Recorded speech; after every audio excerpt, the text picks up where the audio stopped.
Imagine you are navigating through the backcountry, applying everything you've learned after watching our Back to School videos, but then out of nowhere it happens. You're stuck again. Ugh. It's been a great day so far. You've made your share of tracks in the snow and you've promised yourself you'll make many more before the day is done. But back to reality. You're stuck uphill between two trees in a gully with steep banks on each side. Hey folks, Brett Rasmussen here. I want to help you with some tips on keeping up with your sled and recognizing terrain options that otherwise might go unnoticed.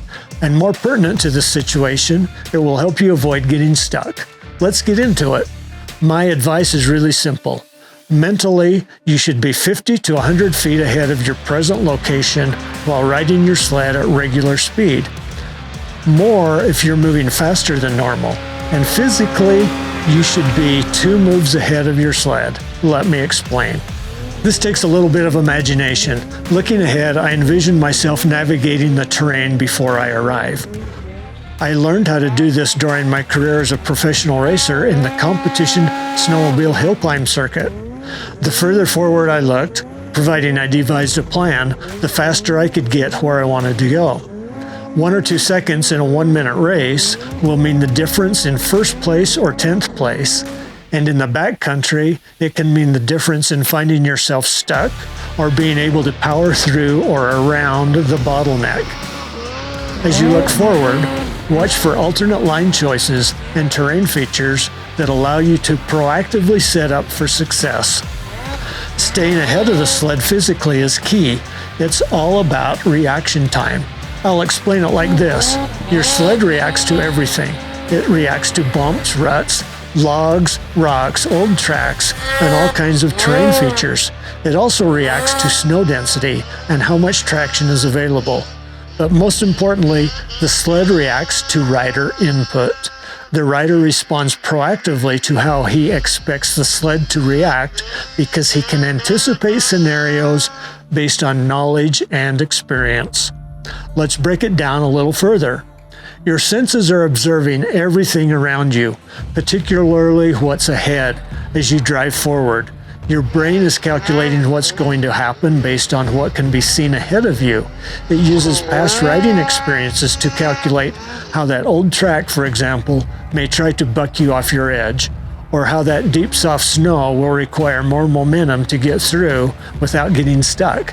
There are hundreds, if not thousands, of sensory inputs that help you understand what's needed to get you through the situation ahead. If you have enough time in the seat, your brain and body will be prepared to get you through the situations ahead, and more importantly, it will happen without delay.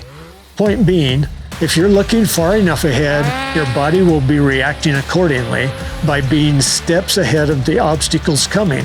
In the example of the obstacle that you're about to cross while traversing the slope, your brain knows that it's going to buck the sled, potentially causing you to lose your edge. You've calculated this in milliseconds. By applying past knowledge, if you are looking far enough ahead, your brain will instruct your body to shift to a wrong foot forward position. Apply a slight bend in the knee, compress the suspension just before you hit the old track, and adding a little throttle. If done correctly, you'll rise up and over the old hard track smoothly. Again, this can be done successfully by looking far enough ahead and having enough seat time and the proper instruction. Add a little throttle. Back to the earlier story of being stuck in the gully.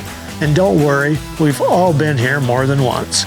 You shut off your sled and look around, and right away recognize an alternative line that could have led you to safety.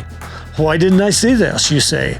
Well, the simple answer may be you weren't looking far enough ahead, perhaps you weren't focused while looking ahead, or perhaps you're riding in new and more challenging terrain and came across a terrain feature you weren't sure how to approach. Or maybe you were just too tired to get through it. We need to be conscious of all these things. The solution I use most often is to look far ahead, focus on where you want to go, scan for alternate lines as you proceed, and make a conscious effort to stay 2 moves ahead of the sled. With enough practice, this will become second nature. Thinking ahead and acting ahead will give you the boost you need to succeed in the backcountry. You will find yourself making more tracks in the snow and digging out less, and that's a situation I think we all really enjoy. It means more time snorkeling through the POW, more time exploring new terrain, and more time with smiles on our faces. Remember, practice gives purpose to your experience. Be sure to subscribe to my channel and tell me about your experiences with this technique. Until next time, ride Rasmussen style.